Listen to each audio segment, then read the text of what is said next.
you like to introduce yourself? Hi, my name is Laretta. I'm a student on campus. I work with CHP, or City on a Hill Press, and other spaces around student media and Someka. People are dying to know, what is your obsession with corn and eggs? Oh my god. Wow, good questions. Okay, do you want to hear the corn story first? Yeah. Okay, so the corn obsession originated when I was studying abroad when I was 16 in Germany. And when I was 16, I was like really tall and skinny, like I ate all the time, and I was really embarrassed that I like was always hungry. And so I got like too nervous to ask my host family for more food, but my bedroom was in the basement across the hallway from the pantry. And so at night, I would go in there and I would take the cans of corn because you didn't need a can opener to open them. They were like the flip top ones. And then I would just eat corn because I think it's really good. But also, like, I never ate cans of corn before that. And then I was afraid that they would see what I was doing, so I started hiding the cans underneath my bed. And, like, the empty cans washed out. And I was like, it's fine, I'll just find a way to dispose of them. And then I went on this trip to Switzerland over winter break. And my host mom decided to clean my room while I was gone. And she found all the cans of corn. And she confronted me about it. And was really confused and, like, kind of upset. And so then that story resurfaced and people thought it was really funny, and it just became like a magnified part of my personality, and I still eat cans of corn sometimes and have a corn sticker on my phone case. And would you like some corn socks? Yeah. Would you like to describe the sticker you have? Sure, yes. It's one of the kid stickers that you can get from Trader Joe's. It has a purple background and it has like the Trader Joe's can of corn on it, which is yellow and green, kind of simple looking. And is canned corn your favorite way to eat corn? It's up there, but I think like fresh corn on the cob is better. And also I like making corn fritters. That's like really, really good. They get cheesy. And eggs. How about eggs? Eggs, yeah. So eggs started because for a year I worked at Iveta, the cafe, on Delaware, and on that one we do our own egg prep because we make a lot of egg dishes. So I had a lot of shifts in the kitchen where I just had to crack like 180 eggs and then blend them with some cream. And so it just became like an Instagram sensation to always document when I was making eggs. I also had to flip a lot of eggs to fry them, and they don't let you use a spatula. You have to be able to do it with like one hand. So I tried to be able to like flip more and more eggs in one pan. But my record is only 4 as of right now. I'm working on 5 or 6. You're quite the memer. Only in very niche categories. So, one of your favorite quotes, according to Facebook, is, "If you take life too seriously, you've missed the point!" ! By Mark Twain. Okay, wow. I kind of regret not updating my Facebook since I was like 12, the bio information. But yeah, that quote, when I was a kid, I really liked it because my parents really liked it, and they had sweatshirts with it on it that I would wear sometimes.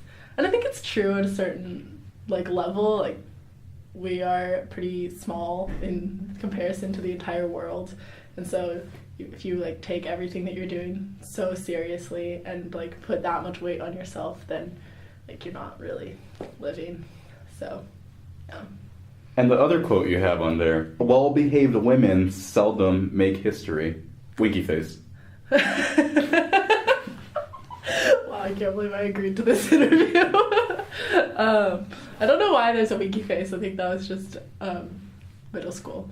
But I think that that's like also, one of those cliche quotes, but at the end of the day, like, it's true that if you're going to like change people's minds or change rules and status quo, like, that often involves at least some kind of civil disobedience. Why do you think middle school you related to this quote, though? Wow, that's a good question. I think, like, in middle school, I guess I still try to do, like, a lot or have, like, a lot of goals, but I think middle school me was, like, especially, like, driven and, like, wanted to change things, and so maybe that was, like, part of it. I'm not sure, though. And the younger you also liked the Green Bay Packers, apparently. Yes. That was because my entire hometown liked the Green Bay Packers for a while. Because Aaron Rodgers, one of the quarterbacks, or like the quarterback for a while, went to my high school. And so when the Green Bay Packers made it to the Super Bowl and when he was making it big, Chico, where I'm from, was like all about it. And everybody loved the Packers for that period of time. I actually used his trigonometry book when I was in high school. I checked it out and it had his name in it. So I was like my quick 30 seconds of halfway fame. I don't know. I mean, that's a hella cool fun fact. Yeah. You could say that. I'm sure someone's going to be impressed. Somebody, yeah. All the sports fans at UCSC. There are like dozens. Yes, dozens. Going off your Facebook some more. On your About Laretta section, you have swag and such. What's the such part in that? I have no idea. I don't even remember writing that. Do you say swag still? No, that ended. Can you say swag for the interview? Just say swag. Yeah, there you go. Swag. Now let's go on to music. Okay. In June 2013, you made a playlist called I Could Have Been Your Girl, including a lot of indie-tronic bands like She and Him, No End to Wail, Neighborhood, and Naked and Famous. What was going on in your mind or life where you were listening to those kind of bands? Wow, okay, 2013. Wait, did it say what month? June. Okay, yeah. Well, one, I know that playlist was actually, I asked my best friend Jessica for song recommendations, and I think that I put them all together into one playlist, and I'm pretty sure I Could Have Been Your Girl was just one of the song names. But that was the summer before I left for Germany, and so I was like figuring that out. I think it was right after I had like my first like almost relationship experience, and I was like mad about it. I was like I was never that angsty, but I'd say like June 2013 was my angstiest period if I had to choose one. So I think I was listening to, not that those are like angsty songs, but like it's kind of a combination of like, they're kind of dramatic, I would say. Kind of emotional in some points, and I was like into that. Well, indie-tronica kind of has two elements to it. It has sonic texture, which is a lot of noise for pop rock music, and it's kind of shoegaze kind of feeling, you know, like you're in a dream a little bit, which is, let's say, the Postal Service is a great example of that, which I've heard you've seen in concert. Yes, I did see the Postal Service in concert that same summer. Yeah, at the Greek. And how was that? It was good, except for the whole time my dad was there. It was like a bunch of my friends and then my dad. And my dad, before we went, like hated the Postal Service. And he was like listening to it and he was like, I don't get why you like this band. Like, but he was still willing to like chaperone us to the concert or whatever. And so I think the whole time I was like internally feeling like really self-conscious and worried. I was like, oh, my dad's here and he hates this and I'm like making him sit through this 2-hour concert. And then at the end of it, I think he liked the band better than I did. So well, it's funny how that works. Yeah.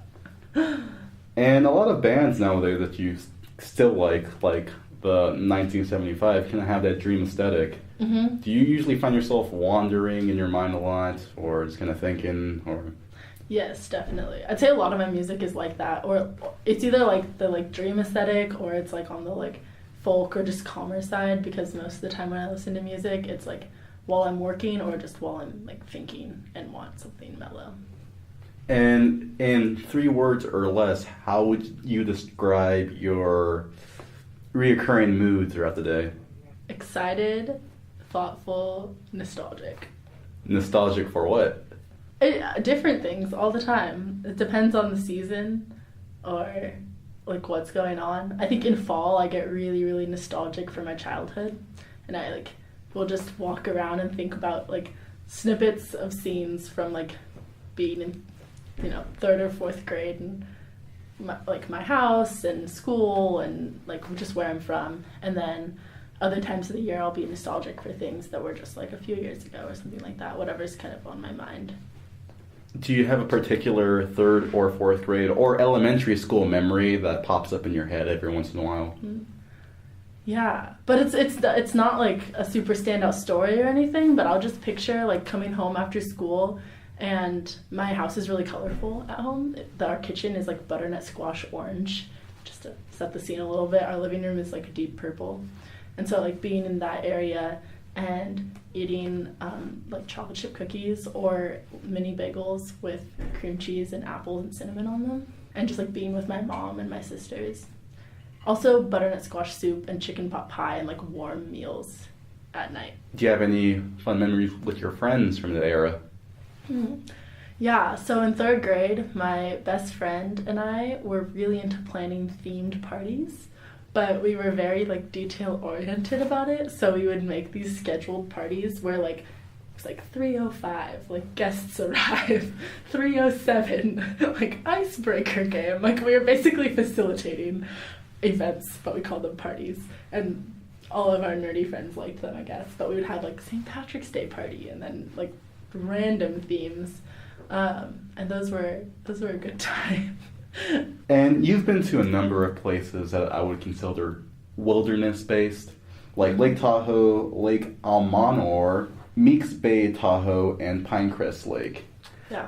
What memories do you have at the lake, since it seems like you really like going there, or at least you've gone there a few times? Yeah, definitely. So yeah, Tahoe and Pinecrest are like places that I was raised going every year. I'll talk about Pinecrest because people know it less. It's a really small like lake that's monitored by PG&E, so it's drained at the end of every summer, but it's full in the summer and it looks natural. And there's a bunch of cabins around it that all kind of blend into the scenery. They're on Forest Service land, so they have to be like natural colors. And you can't drive to them. You have to either hike in or take a boat. And my parents' friends from college have a cabin up there, and it's really like the inside part of it is pretty small, but there's sleeping decks. So everybody sleeps outside, but on beds under down comforters. So it's like amazing. And so we'd always spend a week up there and make a lot of pancakes and kayak and sail like really small sailboats sometimes, and hike and swim. I'd say standout memories were this one time I was on a rope swing, and we had been like bringing it further and further up a hill and then jumping onto the wooden board and to sit on it.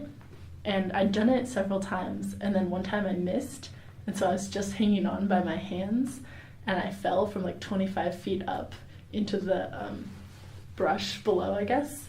And I was pretty much fine. I landed right next to a rock, but I didn't hit it, and I was super lucky. But I had braces at the time, and my braces were full of pine needles, and I looked ridiculous. That was a scarier one. And when you had braces, you've also dyed your hair during that time, right? Yeah, I made the mistake, or maybe excellent decision, I don't know, of dyeing my hair like highlighter pink when I was 14. And what led to that decision? Chico is a pretty like sleepy place a lot of the time, and so my best friend Sasha and I were just looking for something to do, and I said, we could dye my hair.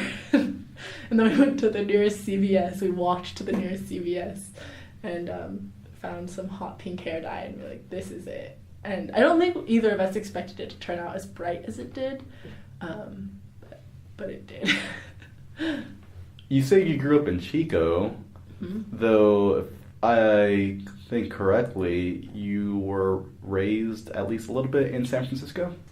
I was born in San Francisco. You were born in San Francisco. And I lived there for like the first 6 to 9 months of my life, and then so it doesn't really count. Have you been to San Francisco since then? Yeah, I did like spend a lot of time there growing up because my mom is from San Mateo, and a lot of her family is still in the Bay Area or in San Francisco. And my parents, before I was born, lived in San Francisco for 8 years, and so they like miss the city a lot. So they brought my sisters and I there for a lot of weekends growing up. So I'm familiar with it, and I still spend time there, but I can't say I'm like fully a local or anything. And do your parents have any memories or particular location in San Francisco they like going to for whatever reason? Yeah, well, when they lived there, they lived on 17th and Valencia, which is like kind of like the Mission, almost Castro district, and so they have a couple of places they still like going back to. One is called Truly Mediterranean. It's like a shawarma place. It's pretty good. And my mom worked really close to Market Street, so we still go back and like look at where they like met. Cause my parents, the way they met is really cute, and they both started their first jobs after college in San Francisco on the same day, and they'd kind of known each other in college, but then they met in this donut shop getting coffee on their lunch breaks, and then they just started to hang out all the time, and they'd go to FKO Schwartz, which is like the nearby toy store, and play at lunch with all the kids' toys. And then they just like became best friends, and then eventually they started dating. But anyway, so they like to go back to like those kinds of places.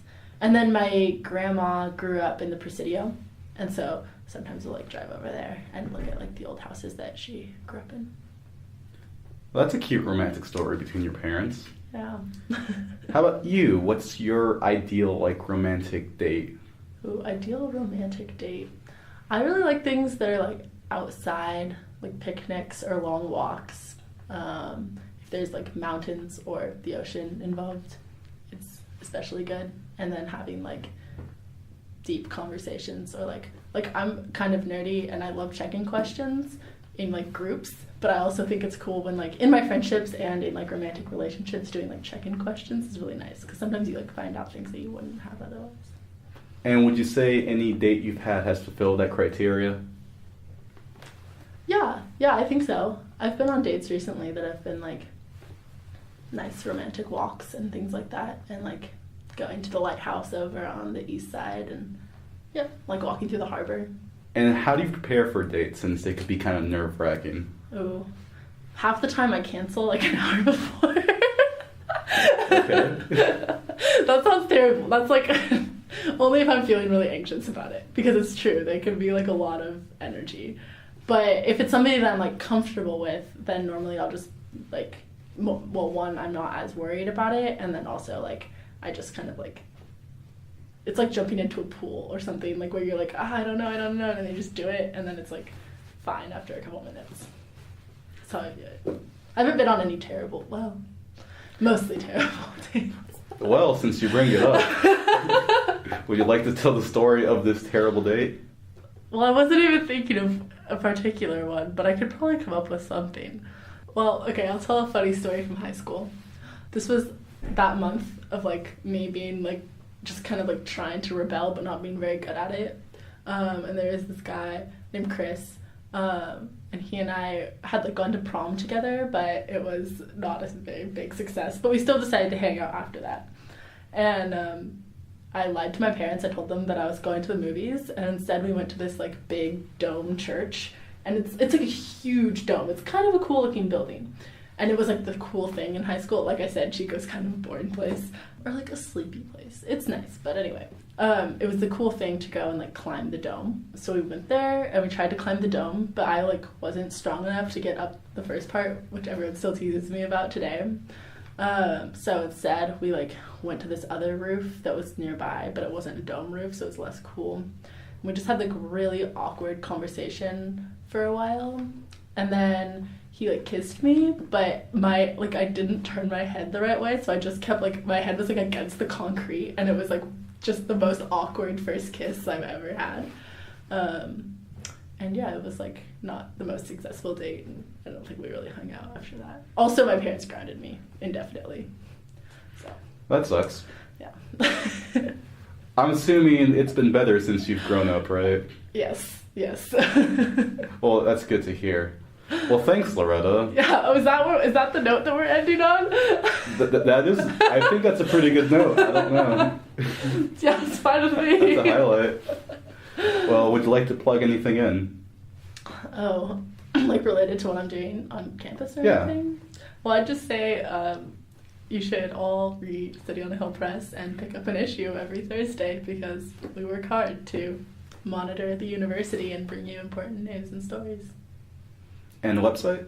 Yes, the website is cityonahillpress.com.